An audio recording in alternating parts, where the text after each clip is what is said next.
when we gravitate to like the way we're engaging right now, as Jason said, he and I have had several conversations over the years. We've never physically been in the same room. Right. And yet there's, an affection, there's an affinity, but so I'm not going to downplay what can occur through using the technology of the day, the same way the printing press had its place, the same way MySpace came to be. All of these things play a role. So community's broad. Yeah. But we got a lot of folks who have been so wounded and have gotten so skittish about the risk of being hurt again that they will not even engage from the comfort of their own home. Right. And that's what I'm hopeful we can start to push back at. And that's one thing I really love about the podcast. The depth of voices that come on, there's an undercurrent to what they're all saying.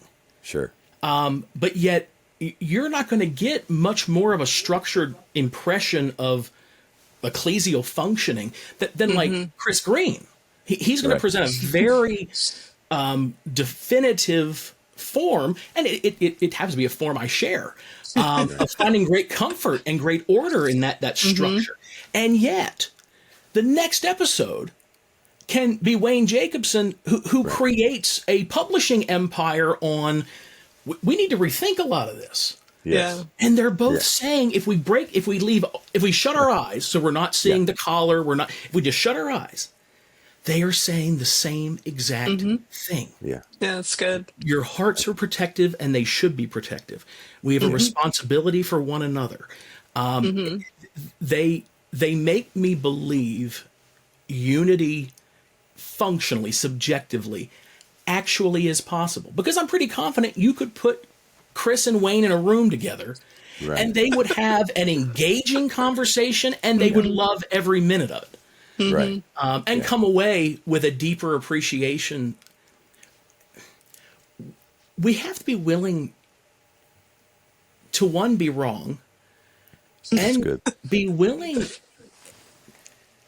to accept that maybe what I am holding against these people is my impression of why they believe and do what they do. Yeah. That's good. Rather than what really motivates it. I had a colleague who was a retired Episcopal bishop, was also a pediatric therapist, and that's the context I'm knowing him in. And he would tell a story of, this is a grace guy. I mean, the love I've seen him express for people, which he believes is just a mirrored reflection of the love God already has, which is just awesome human being. And as he's telling this, I'm like, okay, but help me out here, because again, it's partially my tradition too. And I'm one of those oddities of grace. I still pray the daily office. There's a confession element of it, and it's old school confession. Like, you are asking for God to intercede in something that theologically I believe he's already interceded in. Right. But I'm nevertheless saying these words. And so this feels very disconnective. This feels very counterintuitive. And he shakes his head and he goes, Matt, how long have you been practicing? How many times do we need to hear a human voice tell us something to really believe it's true? Maybe the purpose of the confession, as it's written like in a prayer book, isn't because we have to say that for God to forgive us, but instead we say it so we can hear another human being who is standing as an authoritative voice of God saying, you are forgiven, you are restored, you are healed. Now, you could still think, okay, I still don't like this language and I'm not going to pray this prayer. Fine.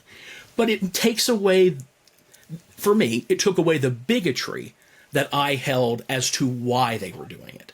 Because my preconceptions were so different from what was really behind it. But we don't want to have those conversations, because that would be vulnerable. That would be me admitting I don't know something, or what I know might not be accurate. And I've built everything on certainty, and I don't want that to collapse around me.